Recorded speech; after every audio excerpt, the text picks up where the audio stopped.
Magandang araw sa ating lahat mga mami. So ngayon magluluto po tayo ng masarap na hapunan. Tara, samahan niyo ako. Nagkuha na pala ako ng ating karne. Yung part ng karne po ay nasa balikat po yan o pwede pong banda sa puwet. Ayan, buksan na natin para mailuto na po. Tinusok-tusok ko po muna para mag-absorb po yung ating ingredients po mamaya para mas masarap ang ating karne. Kailangan po malalim ang pagtutusok para mag-absorb po sa loob ang ating mga ingredients. Maglagay ako ng mantika.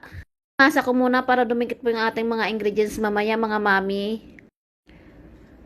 At kasunod nilagyan ko na po ng paminta, asin. Ang ating paprika pero optional lang po mga mami. Mayroon tayong rosemary, oregano. Kung wala, pwede na, hindi na po paglalagyan. Dibabad ng 1 oras. Pagkatapos ng 1 oras, ilalagay na po natin sa ating oven. At may nahugasan po pala akong patatas dito. So, ilalagay na rin po natin kasama sa karne ang ating patatas. Ayan, nilagay ko na po lahat mga mami. Hintay po tayo, maglalagay po muna tayo maghugas ng parsley. Kung wala, okay lang po.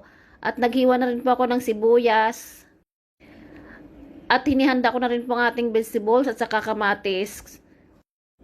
Kung walang cherry tomato, pwede rin kamatis o pwede na rin po wala. Depende po sa inyo mga